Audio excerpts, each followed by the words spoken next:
I'd like to tell you about the strangest secret in the world. Some years ago, the late Nobel Prize-winning Dr. Albert Schweitzer was being interviewed in London, and a reporter asked him, "Doctor, what's wrong with men today?" And the great doctor was silent a moment, and then he said, "Men simply don't think."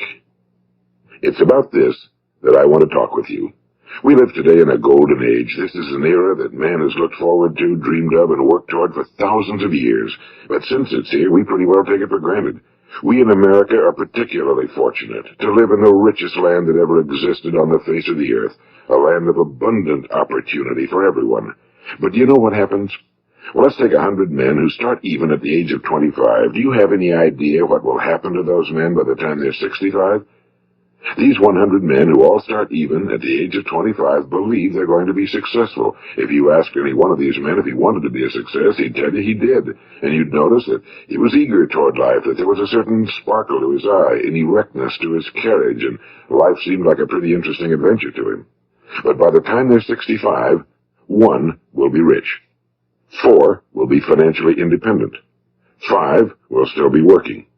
54 will be broke. Now think a moment. Out of the 100, only 5 make the grade. Now why do so many fail?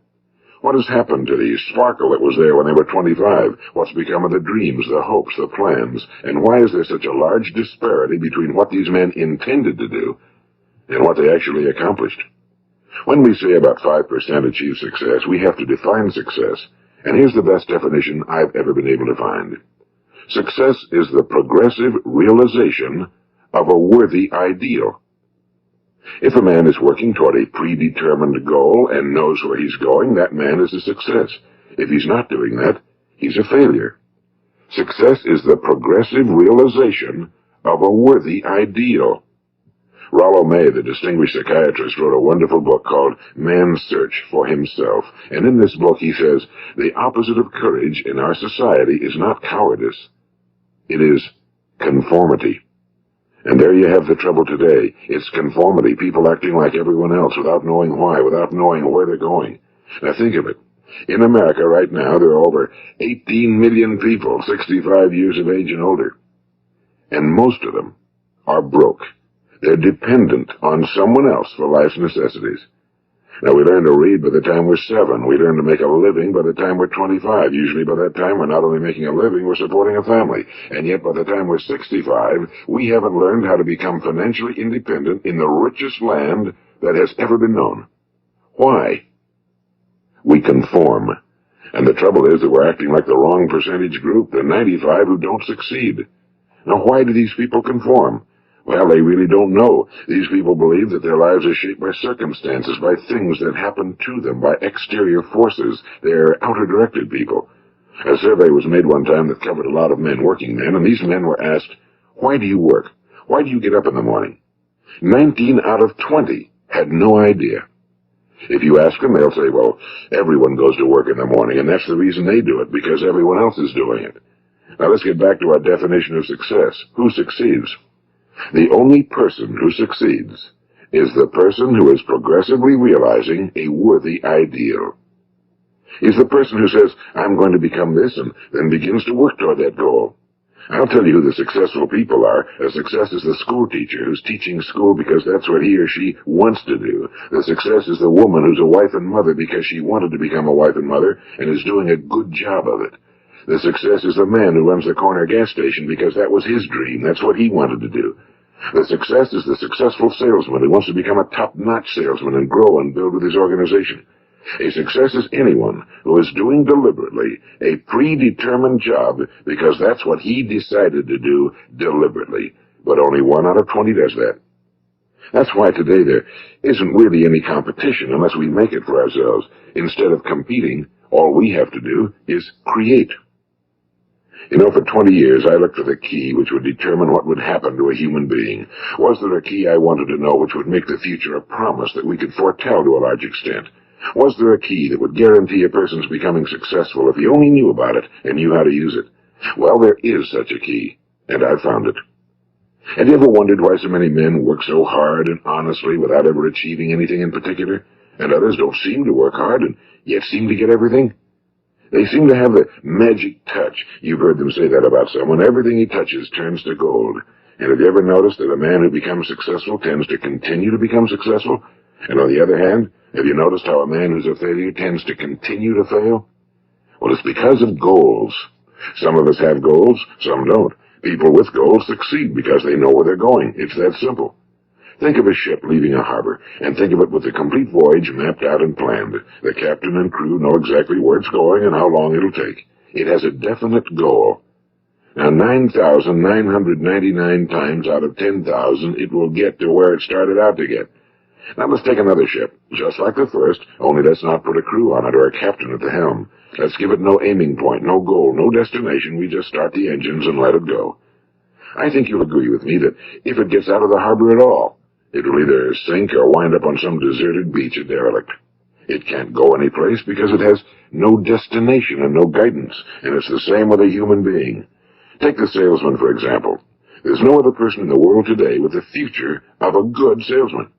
Selling is the world's highest paid profession, if we're good at it, and if we know where we're going.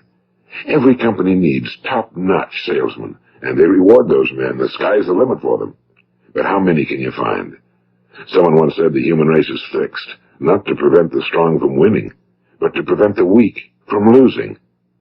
The American economy today can be likened to a convoy in time of war. The entire economy is slowed down to protect its weakest link, just as the convoy had to go at the speed that would permit its slowest vessel to remain in formation. That's why it's so easy to make a living today. It takes no particular brains or talent to make a living and support a family today. So we have a plateau of so-called security, if that's what a person is looking for. But we do have to decide how high above this plateau we want to aim. Now let's get back to the strangest secret in the world, the story that I wanted to tell you today. Why do men with goals succeed in life and men without them fail? Well, let me tell you something which, if you really understand it, will alter your life immediately. If you understand completely what I'm going to tell you from this moment on, your life will never be the same again. You'll suddenly find that good luck just seems to be attracted to you. The things you want just seem to fall in line, and from now on you won't have the problems, the worries, the gnawing lump of anxiety that perhaps you've experienced before. Doubt, fear, well, they'll be things of the past. Here's the key to success, and the key to failure. We become what we think about. Now let me say that again. We become what we think about. Throughout all history, the great wise men and teachers, philosophers and prophets have disagreed with one another on many different things. It's only on this one point that they are in complete and unanimous agreement. Listen to what Marcus Aurelius, the great Roman emperor, said. A man's life is what his thoughts make of it. Disraeli said this, everything comes if a man will only wait. I've brought myself by long meditation to the conviction that a human being with a settled purpose must accomplish it, and that nothing can resist a will that will stake even existence for its fulfillment. Ralph Waldo Emerson said this, a man is what he thinks about all day long. William James said, the greatest discovery of my generation is that human beings can alter their lives by altering their attitudes of mind. And he also said, we need only in cold blood act as if the thing in question were real, and it will become infallibly real by growing into such a connection with our life that it will become real. It will become so knit with habit and emotion that our interest in it will be those which characterize belief. And he also said, if you only care enough for a result, you will almost certainly attain it. If you wish to be rich, you will be rich. If you wish to be learned, you will be learned. If you wish to be good, you will be good. Only you must then really wish these things and wish them exclusively, and not wish at the same time 100 other incompatible things just as strongly. In the Bible you read in Mark 9:23, if thou canst believe, all things are possible to him that believeth. My old friend Dr. Norman Vincent Peale put it this way, this is one of the greatest laws in the universe. Fervently do I wish I had discovered it as a very young man. It dawned upon me much later in life, and I found it to be one of the greatest, if not my greatest discovery outside of my relationship to God. The great law, briefly and simply stated, is that if you think in negative terms, you will get negative results. If you think in positive terms, you will achieve positive results. That is the simple fact, he went on to say, which is at the basis of an astonishing law of prosperity and success. In 3 words, believe and succeed. William Shakespeare put it this way: our doubts are traitors and make us lose the good we oft might win by fearing to attempt. George Bernard Shaw said, people are always blaming their circumstances for what they are. I don't believe in circumstances. The people who get on in this world are the people who get up and look for the circumstances they want, and if they can't find them, make them. Well, it's pretty apparent, isn't it? And every person who discovered this for a while believed that he was the first one to work it out. We become what we think about. Now, it stands to reason that a person who's thinking about a concrete and worthwhile goal is going to reach it, because that's what he's thinking about, and we become what we think about. Conversely, the man who has no goal, who doesn't know where he's going, and whose thoughts must therefore be thoughts of confusion and anxiety and fear and worry, becomes what he thinks about. His life becomes one of frustration and fear and anxiety and worry. And if he thinks about nothing, he becomes nothing. Now, how does it work? Why do we become what we think about? Well, I'll tell you how it works as far as we know. Now, to do this, I want to tell you about a situation that parallels the human mind. Suppose a farmer has some land, and it's good fertile land. Now, the land gives the farmer a choice. He may plant in that land whatever he chooses. The land doesn't care. It's up to the farmer to make the decision. Now, remember, we're comparing the human mind with the land because the mind, like the land, doesn't care what you plant in it. It will return what you plant, but it doesn't care what you plant. Now, let's say that the farmer has 2 seeds in his hand. One is a seed of corn. The other is nightshade, a deadly poison. He digs 2 little holes in the earth, and he plants both seeds, one corn, the other nightshade. He covers up the holes, waters, and takes care of the land, and what will happen? Invariably, the land will return what's planted. As it's written in the Bible, as ye sow, so shall ye reap. Now remember, the land doesn't care. It'll return poison in just as wonderful abundance as it will corn. So up come the 2 plants, one corn, one poison. Now, the human mind is far more fertile, far more incredible and mysterious than the land, but it works the same way. It doesn't care what we plant. Success, failure. A concrete, worthwhile goal, or confusion. Misunderstanding, fear, anxiety, and so on. But what we plant, it must return to us. You see, the human mind is the last great unexplored continent on Earth. It contains riches beyond our wildest dreams. It will return anything we want to plant. Now, you might say, well, if that's true, why don't people use their minds more? Well, I think they figured out an answer to that one, too. Our mind comes as standard equipment at birth. It's free, and things that are given to us for nothing we place little value on. Things that we pay money for, we value. The paradox is that exactly the reverse is true. Everything that's really worthwhile in life came to us free. Our minds, our souls, our bodies, our hopes, our dreams, our ambitions, our intelligence, our love of family and children and friends and country, all these priceless possessions are free. But the things that cost us money are actually very cheap and can be replaced at any time. A good man can be completely wiped out and make another fortune. He can do that several times. Even if our home burns down, we can rebuild it.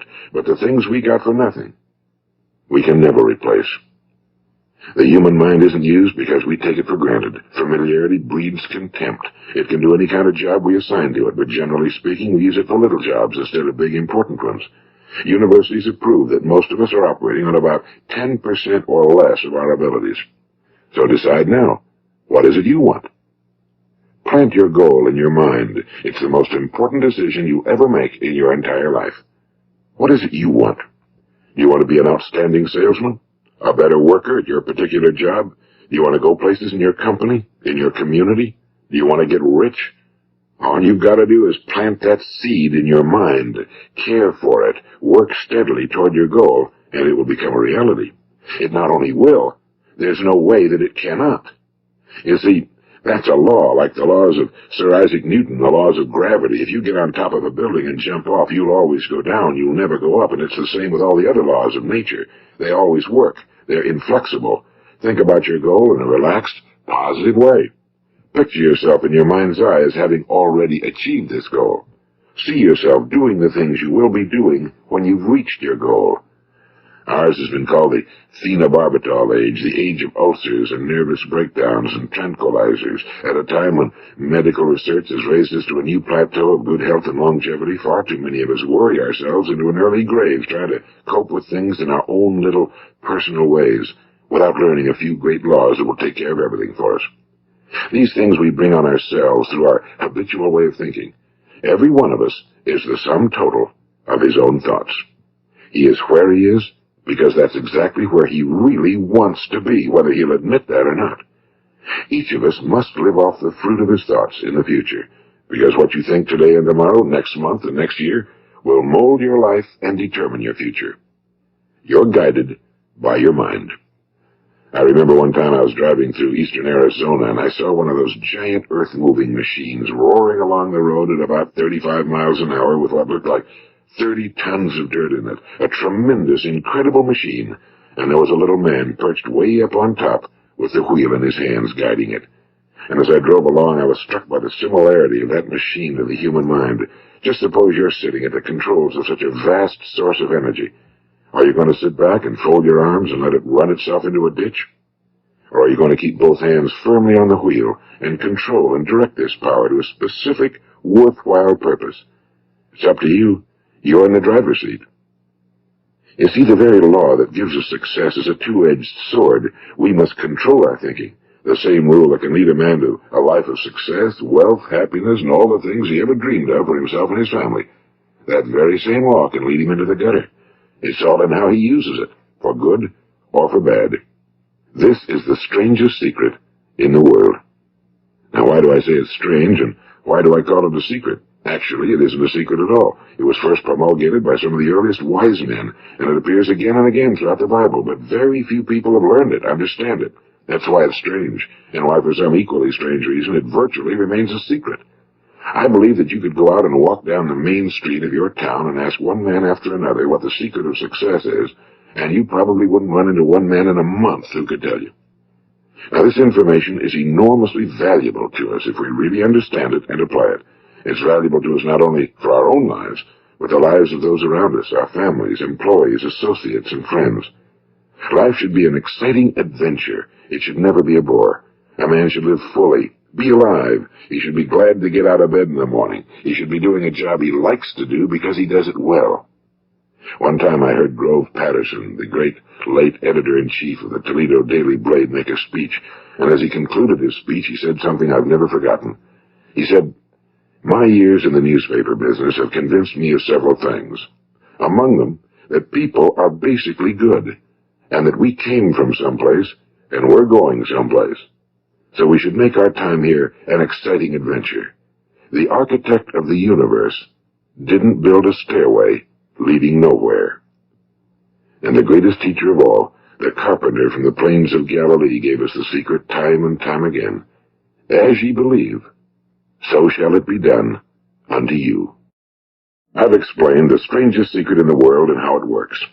Now, on this side, I want to explain how you can prove to yourself the enormous returns possible in your own life by putting the secret to a practical test. I want you to make a test that will last 30 days. It isn't going to be easy, but if you'll give it a good try, it will completely change your life for the better. Now, back in the 17th century, Sir Isaac Newton, the English mathematician and natural philosopher, gave us the natural laws of physics, which apply as much to human beings as they do to the movement of bodies in the universe. And one of these laws is that for every action, there is an equal and opposite reaction. Simply stated, as it applies to you and me, it means we can achieve nothing without paying the price. The results of your 30-day experiment will be in direct proportion to the effort you put forth. To be a doctor, you must pay the price of long years of difficult study. To be successful in selling, and remember that each of us succeeds to the extent of his ability to sell. Selling our families on our ideas, selling education in schools, selling our children on the advantages of living the good and honest life, selling our associates and employees on the importance of being exceptional people. To, of course, the profession of selling itself. But to be successful in selling our way to the good life, we must be willing to pay the price.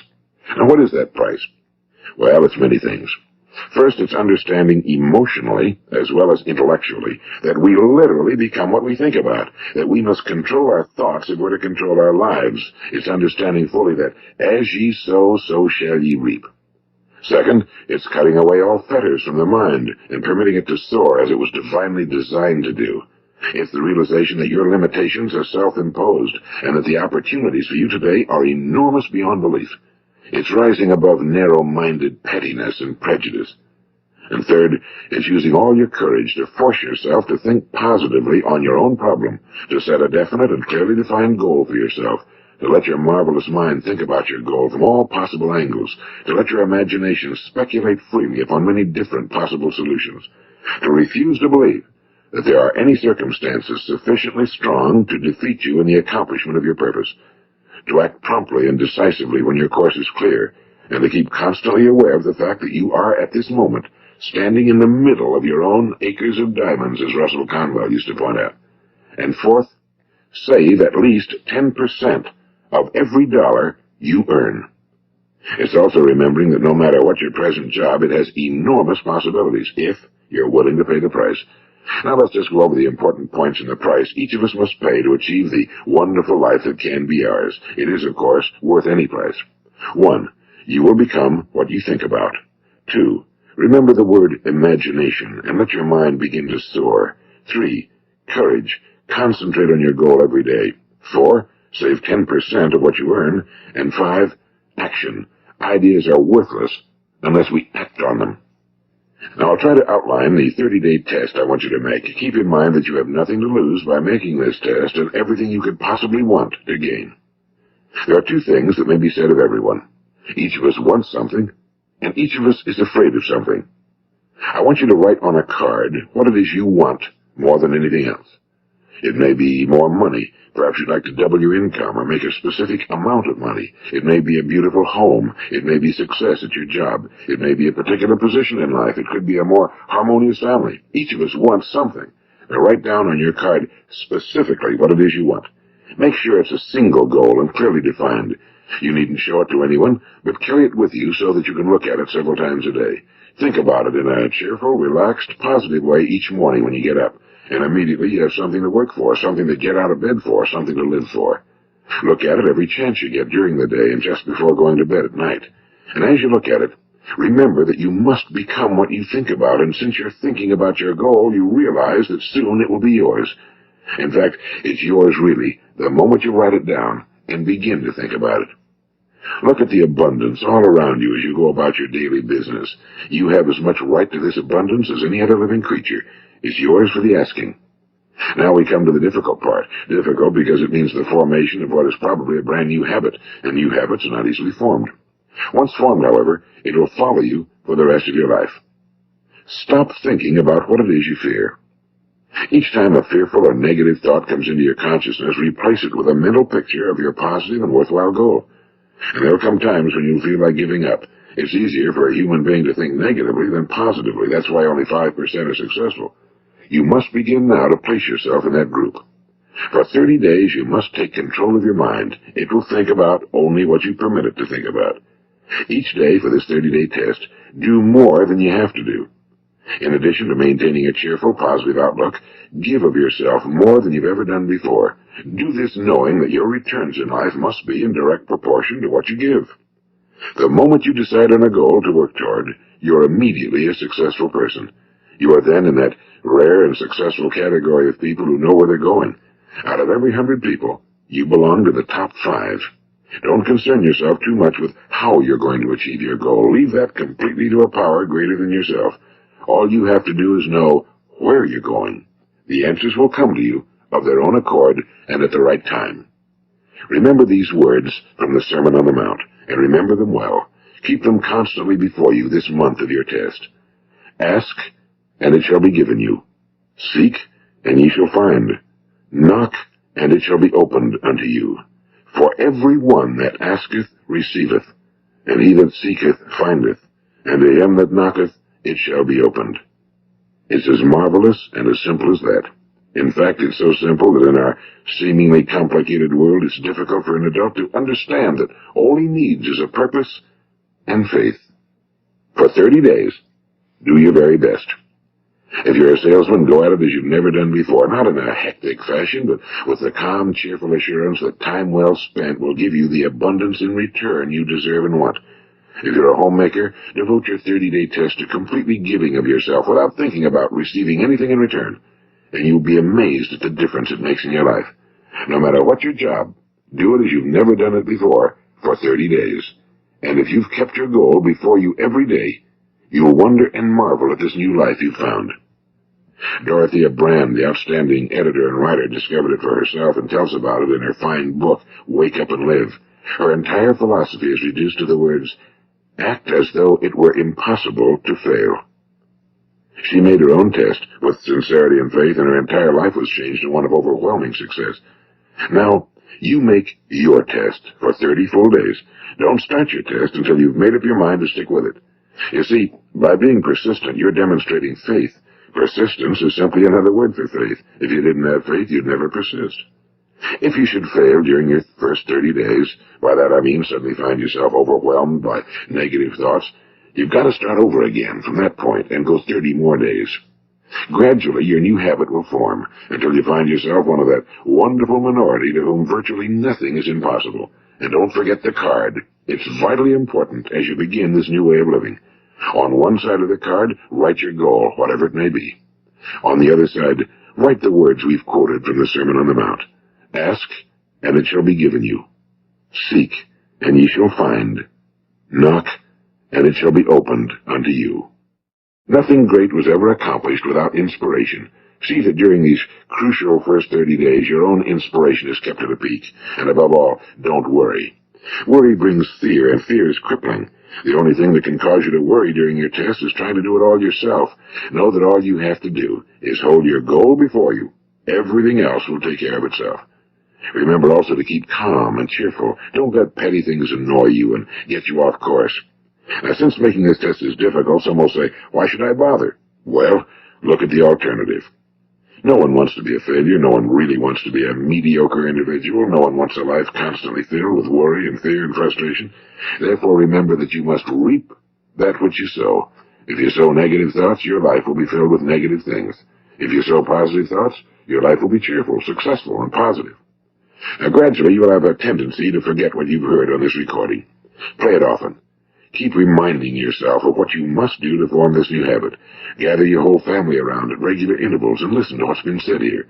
You know, most men will tell you that they want to make money without understanding the law. The only people who make money work in a mint. The rest of us must earn money. This is what causes those who keep looking for something for nothing or a free ride to fail in life. The only way to earn money is by providing people with services or products which are needed and useful. We exchange our time and our product or service for the other man's money. Therefore, the law is that our financial return will be in direct proportion to our service. Now, success is not the result of making money. Making money is the result of success, and success is in direct proportion to our service. Most people have this law backwards. They believe that you're successful if you earn a lot of money. The truth is that you can only earn money after you're successful. It's like the story of the man who sat in front of the stove and said to it, give me heat, and then I'll add the wood. How many men and women do you know, or do you suppose there are today, who take the same attitude toward life? There are millions. We've got to put the fuel in before we can expect heat. Likewise, we've got to be of service first before we can expect money. Don't concern yourself with the money. Be of service, build, work, dream, create. Do this and you'll find there's no limit to the prosperity and abundance that will come to you. Prosperity, you know, is founded upon a law of mutual exchange. Any person who contributes to prosperity must prosper in turn himself. Sometimes the return will not come from those you serve, but it must come to you from someplace, because that's the law. For every action, there is an equal and opposite reaction. As you go daily through your 30-day test period, remember that your success will always be measured by the quality and quantity of service you render, and money is a yardstick for measuring this service. No man can get rich himself unless he enriches others. Now, there are no exceptions to a law. You can drive down any street in America and from your car estimate the service that's being rendered by the people living on that street. Had you ever thought of this yardstick before? It's interesting. Some, like ministers and priests and other devoted people, measure their returns in the realm of the spiritual, but again, their returns are equal to their service. Once this law is fully understood, any thinking person can tell his own fortune. If he wants more, he must be of more service to those from whom he receives his return. If he wants less, he has only to reduce his service. This is the price you must pay for what you want. If you believe you can enrich yourself by deluding others, you can end only by deluding yourself. It may take some time, but just as surely as you breathe, you'll get back what you put out. Don't ever make the mistake of thinking you can avert this. It's impossible. The prisons and the streets where the lonely walk are filled with people who tried to make new laws just for themselves. We may avoid the laws of man for a while, but there are greater laws that cannot be broken. An outstanding medical doctor recently pointed out 6 steps that will help you realize success. 1. Set yourself a definite goal. 2. Quit running yourself down. 3. Stop thinking of all the reasons why you cannot be successful and instead think of all the reasons why you can. 4. Trace your attitudes back through your childhood and try to discover where you first got the idea you couldn't be successful, if that's the way you've been thinking. 5. Change the image you have of yourself by writing out a description of the person you would like to be. And 6. Act the part of the successful person you have decided to become. The doctor who wrote those words is a noted West Coast psychiatrist, Dr. David Harold Fink. Do what the experts since the dawn of recorded history have told you must do. Pay the price by becoming the person you want to become. It's not nearly as difficult as living unsuccessfully. Make your 30-day test, then repeat it again, and each time it will become more a part of you until you'll wonder how you could ever have lived any other way. Live this new way and the floodgates of abundance will open and pour over you more riches than you may have dreamed existed. Money? Yes, lots of it. But what's more important, you'll have peace. You'll be in that wonderful minority who lead calm, cheerful, successful lives. Start today. You have nothing to lose, but you have a whole life to win.